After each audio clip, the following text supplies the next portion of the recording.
Hey there. I'm excited to announce this to you today. This is what you've been waiting for in your spiritual quest. This is something I've wanted to do for a long time, and I'm finally ready to announce it that it's ready to go. It's the Grief to Growth Community Circle. Now, this is a sanctuary where like-minded souls are united in their journey through grief and towards personal transformation. It's more than just a place, it's a beginning, it's a commitment to growth and understanding. Here you're finding not just a community, but you're entering a circle of trust and depth. You're going to engage with interactive coursework. You'll dive into exclusive podcast episodes and partake in discussions that illuminate the path from mourning to empowerment. This is a realm where every question is honored and every individual's journey is validated. To be part of this exclusive circle, visit us at grieftogrowth.com/community or look for the chat icon at the bottom of every page on the main website. Remember that entry is a privilege because I want to ensure that every member is as dedicated and genuine as you are. You must apply to join, but the journey within is worth every step. So go ahead and join us today. Check it out, grieftogrowth.com/community, and I look forward to seeing you there. Hi there. Welcome to Grief to Growth podcast. Your host is Brian Smith, spiritual seeker, best-selling author, grief survivor, and life coach. Brian believes that the worst tragedies of life provide the greatest opportunity for growth. Brian says he was planted, not buried, and he is here to help you grow where you've been planted by the difficulties in life. In each episode, Brian and his guests will share what has helped them to survive and thrive. It is his sincere hope this episode helps you today. All right, so I'm going to give my opinion on the coronavirus. Everybody else has got an opinion, so why not give mine? First of all, the coronavirus is interesting. We call it that because it's just actually a new strain of the coronavirus, which has been around for I don't know how long, and which causes us to have things like the colds and the flu. So this is a new strain of a very old virus, but it is novel and it's new to the human population. So we've seen it make its way rapidly around the world. It's got a mortality rate that we're not really sure of yet, somewhere probably either a little worse or a little better than the flu. And similar to the flu, for most of us, it's not a real threat if we don't have an underlying health condition. So why is it causing so much disruption? Well, as I said, it's new. And because it's new, we can actually track its progress, unlike the flu that we see every year when we don't get a case-by-case update of who's got it and where they've got it. We've been able to track this thing as it's moved around the world from China into other countries and then finally into the United States. And now we're looking at it on a state-by-state basis, and I happen to live in Ohio, and I'm recording this on Saturday, March 7th.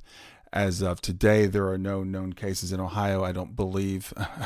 But I just in the last couple of days, there was a known case in Indiana. And then just yesterday, I heard of a case in Lexington, Kentucky, which is only about 90 miles from where I am. So the fact that it's not in Ohio, hasn't been detected in Ohio yet, I chalk up to the fact that we haven't tested the right people yet. I think it's in all 50 states at this point, and I think it's pretty much everywhere around the world. It's spread pretty rapidly. It's a very easy virus to contract. So again, for most of us, it's going to be a nuisance if we get it. It sounds like it's pretty much a bad cold, but the thing is, we don't know. There is a death rate, and the death rate seems to affect, in this case, with this virus, the elderly. Usually it's the very old and the very young that are susceptible to viruses. With this particular strain, it seems to be sparing children. And I just heard this yesterday. That's great. I'm really, really grateful for that. Scientists don't know why. Children normally don't have well-developed immune systems and are more vulnerable to viruses like this. So it does seem to be impacting older people at a disproportionate rate in terms of the mortality rates. And one of my friends even yesterday thinks it was come up with a theory that, or actually I should say, was promoting a theory. I don't think she came up with it, that this virus may have been developed to kill off the older people in our population. They're not as productive. They're draining our pension systems, etc. So maybe it was developed either intentionally, or I had someone else even say maybe the universe developed this virus to kind of cleanse the earth and get rid of us older people. I don't know that I buy into either one of those things, but I do think about what are the lessons, from the coronavirus? What are the lessons we should learn from anything that happens? And I'm particularly interested in lessons and things like this. So the first lesson I see is we're basically herd animals, and we think of ourselves as separate herds. I live in Ohio. Someone lives in California. Someone lives in New York. I live in the United States. You live in China. But what we've learned is the world has gotten much, much smaller, and basically we are all one herd at this point. A virus that originates in a remote place in China can literally spread around the world in a matter of weeks, and in months everyone on the planet could have been exposed to it. So it's really a lesson in the fact that what we do in one place affects everybody. There's this thing called the butterfly effect that we've all heard of. A butterfly flaps its wings somewhere in the world, and it creates a breeze that causes this, that causes that, and it manifests as a hurricane on the other side of the world. Well, this is a very real illustration of that the behavior in one part of our world can very quickly spread around the world. The other thing it's letting us realize in terms of the spread of the virus, but also we think about things now like supply chains, which most of us have never thought of. But in America, we get a very, very large portion of our goods from China, including things we need to stay alive. So ironically, when we talked about like closing off trade with China and closing off travel to protect ourselves from the virus, some people realize, hey, wait a minute. We get a lot of our medical supplies from China. We get a lot of our antibiotics from China. If we close off everything from China, our lifestyle here is going to change very quickly and in a very extreme way. So it's really causing us to look at the interdependency that we have around the world and think, for me, I'm thinking about things like global warming. If we even cut back on emissions here and say, for example, China doesn't or India doesn't or whatever, then that affects our entire world. Everything is global now. And that's, I guess, the point I'm trying to get to. The other thing about the virus that is interesting is how selfish people have become. I literally saw a fight on Facebook today, people fighting over toilet paper. And I'm not sure if this was in England or Australia. I couldn't really tell from the accents. I think it was in one of those two places. But they were literally fighting over toilet paper. First of all, toilet paper is not essential to life.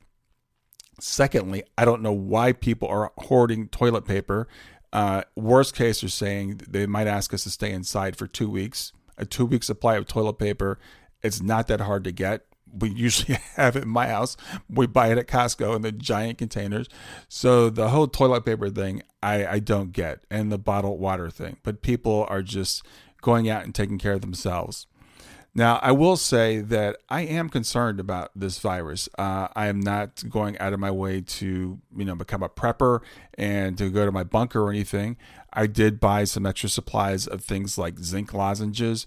I stocked up on vitamin C. I'm going to start taking more vitamin D. I bought some elderberry, and that's to build up my immune system and the immune system of my wife, and I bought some for my daughter, Kayla. I think that's just something that's good to do, and it's not only for myself, but the thing about this virus, it does seem to really target certain people in terms of when they get it really bad and the vulnerable in our society. And I've seen a lot of people talk about, in a very callous way, well, it really doesn't matter because if you get it, it's just going to be like a cold and it's going to pass and you're going to be okay. And while that may be true for 80 or 90 or 95 or 97% of us, it's not true for a certain percentage of us. There are vulnerable people in our population. I happen to have two parents that are in their 80s.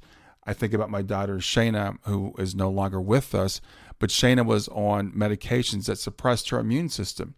So we had to be really careful with Shayna when it came to things like colds and flu. So my family started taking flu shots for Shayna. I had never taken a flu shot before in my life, but I did it for her.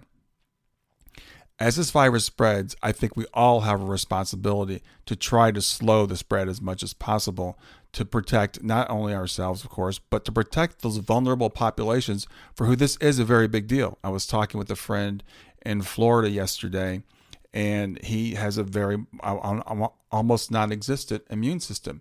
And people like that. I have another friend that's got the same situation. I think she's in Pennsylvania. And they're very upset by the callousness of people saying, it really doesn't matter whether we get this or not because we're going to be okay. Because again, for some people, they're not. Now, I don't think it's the end of the world. I think there may be some disruptions. I'm actually about to jump on a call here. One of the conferences I'm speaking at, we're thinking about what are we going to be doing. And so I'm getting on a call with some of the leaders of the conference to talk about what are we going to do about the conference coming up.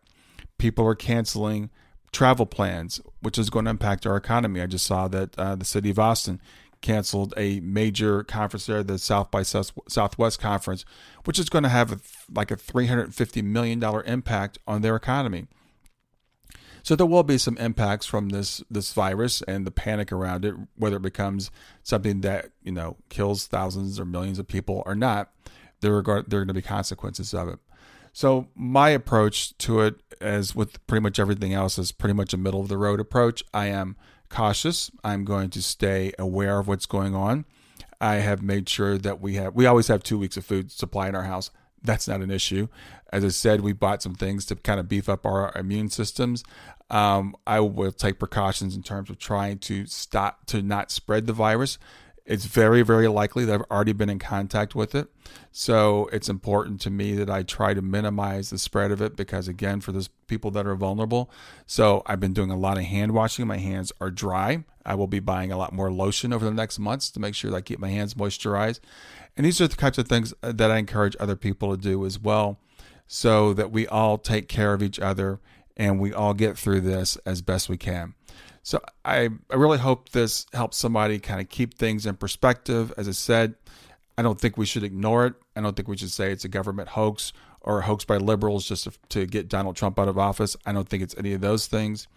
I don't think it's a zombie apocalypse. I don't think it's going to end society as we know it. But we could have a rough couple of months coming ahead. Be prepared, and let's take care of each other. Have a great day.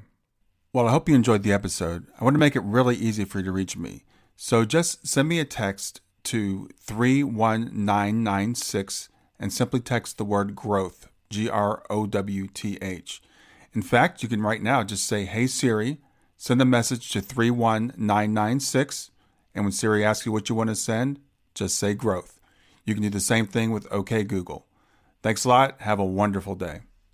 Thanks for listening to Grief to Growth. Brian hopes that you find this episode helpful and will come back for future episodes. Brian's best-selling book, Grief to Growth, Planted Not Buried, is a great resource for anyone who is coping with grief or knows someone who is. If you enjoy the podcast and would like to support it, there are 3 things you can do to help. The first is to share the podcast with someone that you think it will help. The second is to go to iTunes, rate, and review the episode. The third way you can support the podcast is by becoming a patron. Head over to www.patreon.com/grief2growth. That's patreon.com/grief, the number 2, growth, and sign up to make a small monthly donation. Patrons get access to exclusive bonus content and knowledge that you are helping to spread the message of grief to growth.